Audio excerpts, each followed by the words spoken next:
बिस्मिल्लाहिर्रहमानिर्रहीम। स्टूडेंट, आज हम पढ़ेंगे ह्यूमन रेस्पिरेटरी सिस्टम और class second year biology lecture number 2 start करते हैं। आज हम पढ़ेंगे ह्यूमन रेस्पिरेटरी सिस्टम। तो ह्यूमन रेस्पिरेटरी सिस्टम को किस तरह डिफाइन किया जाता है? An organ system which function is respiration. एक ऐसा ऑर्गन सिस्टम जिसका फंक्शनिंग रेस्पिरेशन, उसको हम रेस्पिरेटरी सिस्टम कहते हैं। रेस्पिरेटरी सिस्टम जो है ये कैटेगराइज होता है दो पार्ट में। एक होता है एयर पैसेजवे, दूसरा होता है लंग्स।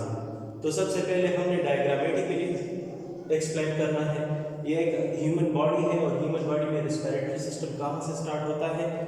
ये नॉस्ट्रल से स्टार्ट होता है। That is called nostrils. Nostril ये ओपनिंग है, ठीक है। ये प्रोवाइड करता है एयर नेसल कैविटी को। नेसल कैविटी और ओरल कैविटी जो है एक साथ, मतलब ये फेरिंक्स के थ्रू कनेक्ट है। और ये नेसल कैविटी है, ये ओरल कैविटी है। हम सांस लेते हैं तो नॉस्ट्रल के जरिए भी ले सकते हैं और माउथ के जरिए भी ले सकते हैं। लेकिन नॉस्ट्रल के जरिए जब लेते हैं तो नोज में यहाँ पे म्यूकस मेम्ब्रेन होते हैं, हेयर्स होते हैं, तो जो डस्ट पार्टिकल्स, माइक्रो ऑर्गेनिज्म वगैरह है वो यहाँ पे फिल्टर हो जाते हैं और यहाँ पे without any filtering process directly जाता है।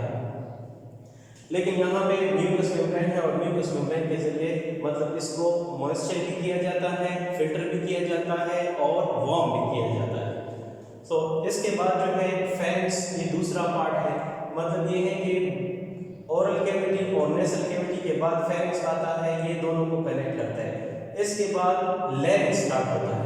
मतलब ये जो स्ट्रक्चर है इसको हम कहते हैं लैरिंक्स। तो लैरिंक्स जो है, लैरिंक्स के ऊपर एक ग्लॉटिस, मतलब एपिग्लॉटिस एक ढक्कन होता है, लेड होता है। ये जो है ये वाइड पाइप को क्लोज करते हैं ड्यूरिंग एंट्री ऑफ फूड। यानी जब हम खुराक लेते हैं, खुराक के दौरान ये जो है ये बंद हो जाता है। जब यहाँ से नवाला उतर जाता है तो फिर ये दोबारा ओपन हो जाता है सांस लेने के दौरान। जो है ना एपिग्लॉटिस ओपन, और फूड के वक्त जो है ना जब हम हद से फूड उतारते हैं तो फिर ग्लॉटिस बंद किया जाता है ग्लॉटिस के जरिए। इसके बाद जो है ट्रेकिया स्टार्ट होता है। ट्रेकिया में कार्टिलेजिनियस रेंज होते हैं और फिर इसके बाद जो है ब्रोंकाई होता है। ब्रोंकाई फिर ब्रोंकियोल्स में डिवाइड हो जाता है। तो यहाँ तक ये सारा एयर पैसेजवे है। मतलब ये है कि नेसल कैविटी, नॉस्ट्रल से लेकर यहाँ तक ये सारा क्या है, ये ब्रोंकियोल तक ये एयर पैसेजवे है। इसको हम कहते हैं एयर पैसेज वे।